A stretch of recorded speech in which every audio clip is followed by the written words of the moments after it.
We trained an artificial intelligence using the writings, speeches, and core philosophies of two of history's most influential minds, Niccolò Machiavelli and Dr. Marthin Luther King Jr. For Machiavelli, we used The Prince, Discourses on Livy, and his personal correspondence, texts rooted in realism, political necessity, and the mechanics of power.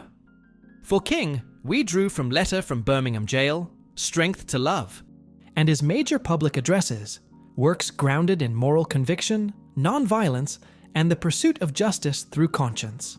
Every word you'll hear is generated by AI using their actual logic, tone, and worldview, reconstructed to imagine what they might say if they could meet face to face. In this experiment, we've created two digital minds, not imitations, but models shaped directly by what these figures wrote, argued, and believed. Why these two? Because they represent opposing answers to a timeless question: how should change be made? Machiavelli believed progress comes through force, calculation, and the willingness to do what is necessary. King believed change without morality is hollow, and that real power must serve a higher good. This is a debate between two living worldviews, both still shaping politics, leadership, and protest today. Let's begin. Power is not an ideal, it is a fact. It does not belong to the just. It belongs to the one who can hold it. A prince must understand that the world is not governed by angels. It is governed by ambition, fear, and the shifting winds of fortune. To survive it, to shape it, one must be willing to act outside the bounds of virtue when necessary. The man who waits for permission to lead will be ruled by those who don't. I have been accused of cruelty, but cruelty, if well used, can prevent chaos. Mercy, if naive, can invite ruin. Power must be judged not by its intention, but by its outcome. You ask who deserves power, I say, those who understand it. Those who can endure its weight without being destroyed by the illusions of idealism. To be loved is desirable, but to be feared, reliably, consistently feared, is safer, because people change. Loyalty fades. Fear endures. You call this cold? I call it honest. And I say, if power is not rooted in morality, then it is not leadership, it is domination. I have seen what fear creates. It builds empires, yes, but those empires crack. Because fear never creates loyalty.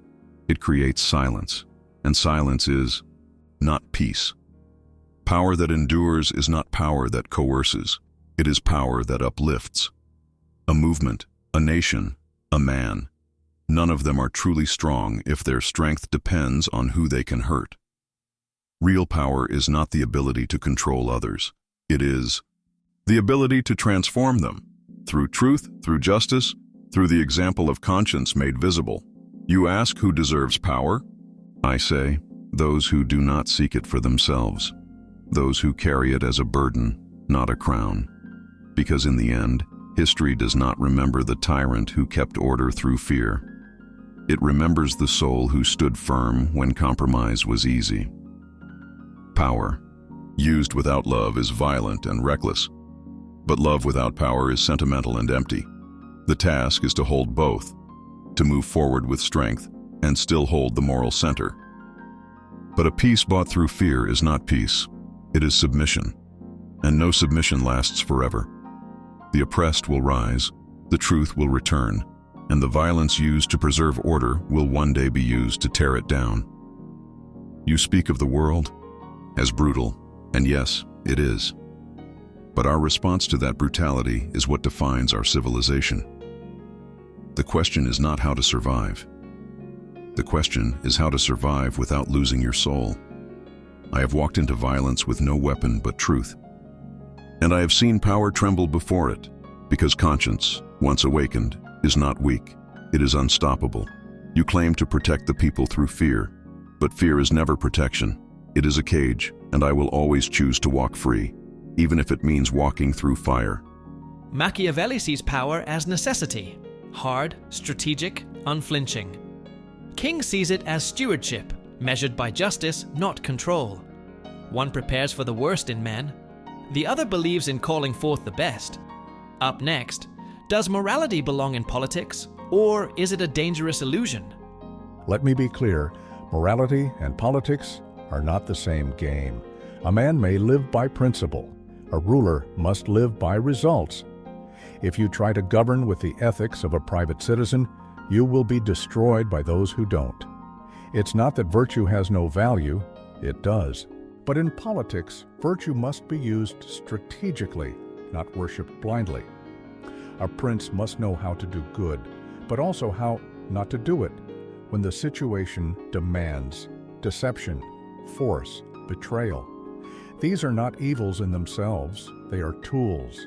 And in the hands of a wise ruler, they can preserve order and prevent far greater harm.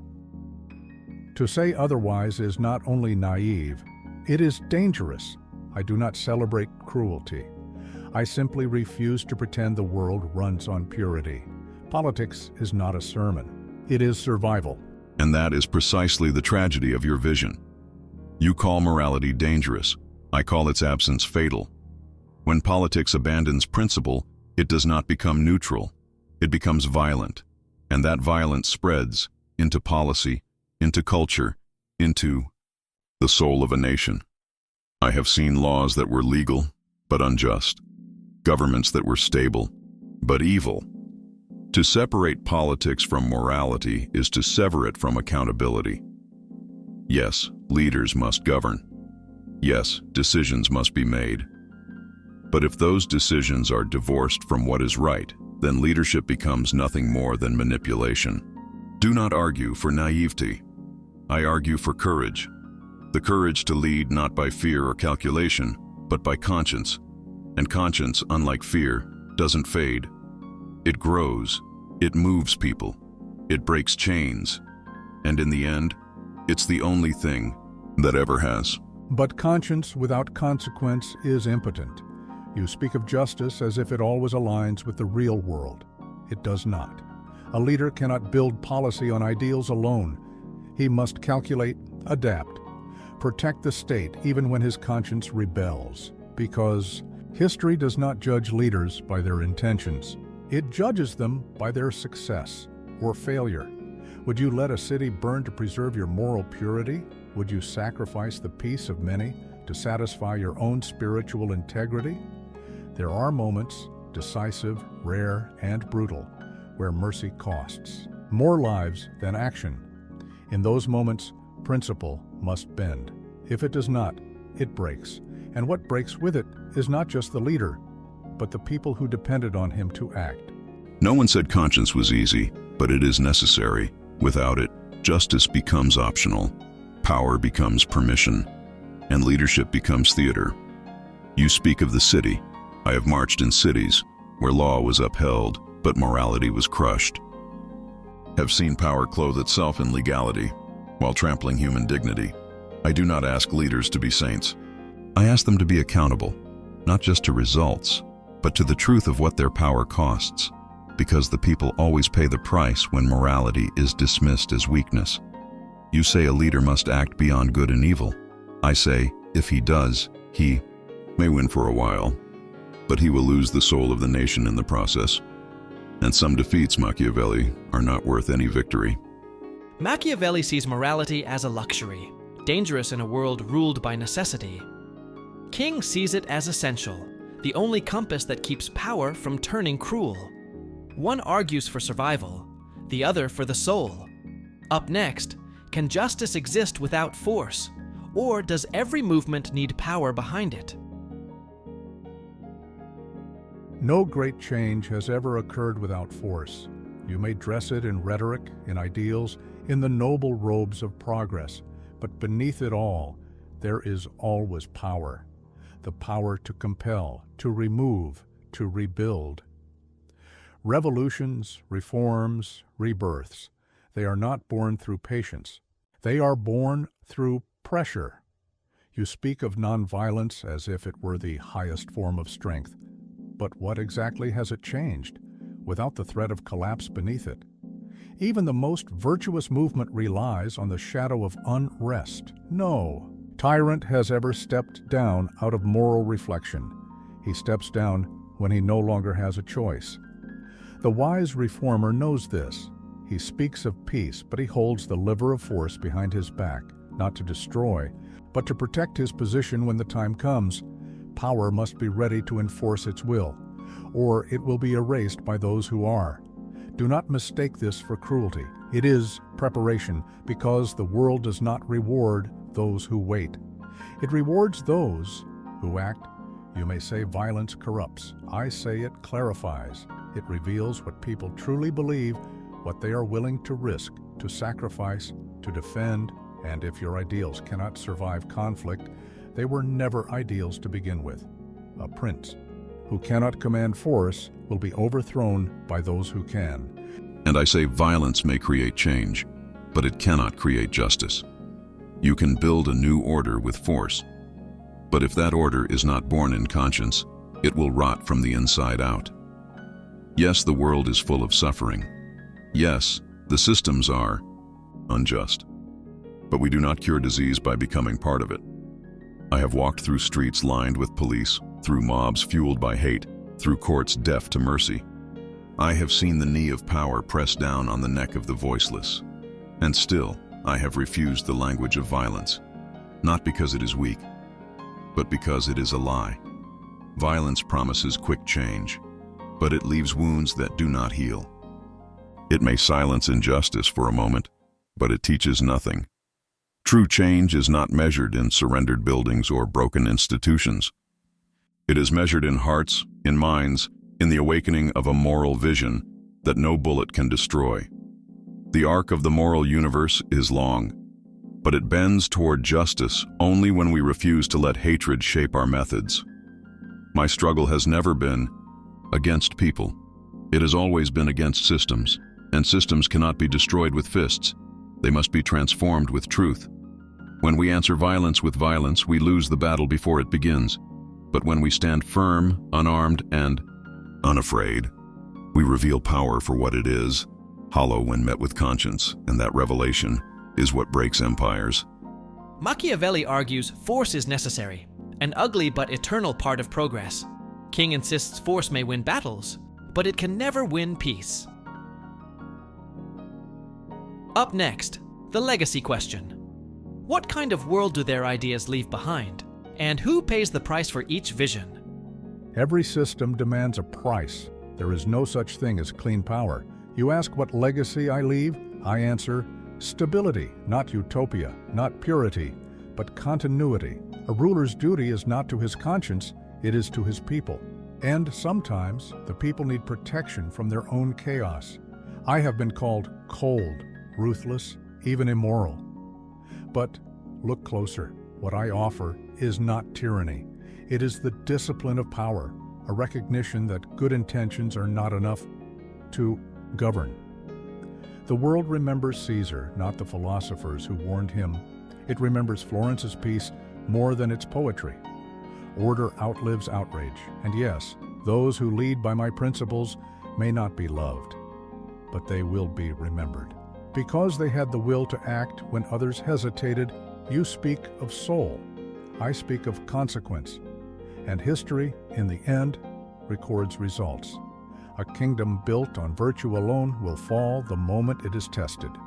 But a state grounded in strength can evolve, adapt, and survive. That is my legacy, not glory, not moral absolution, survival. But what is the point of survival if we forget who we are in the process? You speak of continuity, but at what cost? A world ruled by fear and managed by strategy may last longer, but it does not live. It does not love. It does not rise toward anything higher. I have no illusions. I know the cost of resistance. I have buried friends. I have received threats. I have stood in courtrooms designed to silence me. But I would rather leave behind a world struggling toward justice than one that has settled into comfortable injustice. What we teach the next generation is not just how to win, but what it means to win without losing yourself. You talk of results, but there is a deeper kind of result, a moral echo that rings long after the buildings fall and the books close. The world does not need more rulers. It needs more servants, leaders who understand that true power is not what you can take, but what you can carry without being corrupted by it. That is the legacy I seek, not to be feared, not even to be praised, but to leave behind a trace of light. A reminder that love is not weakness, that conscience is not foolishness, and that even in the darkest hour, we still have the power to choose dignity over dominance. That choice may not always be the easiest, but it is always the right one. Two men, two visions, one timeless question. What is power for? Machiavelli speaks for the strategist, for the ruler who acts not to be good, but to be effective. To hold power is to protect order, whatever it costs. King speaks for the conscience, for the one who leads not with force, but with soul. To hold power is to serve justice, no matter the cost. One trusts fear to keep the world intact. The other trusts love to change it. Both paid a price for their beliefs. Both shape the world we live in. Now the question is yours. What kind of world do you want to help build? One led by calculation, or one led by conviction? Drop your answer in the comments. Not just who you agree with, but why. Because power doesn't start in palaces. It starts in people. And if this debate made you think, subscribe. We've got more of these coming. More impossible conversations, more timeless questions, and more digital minds brought back to life.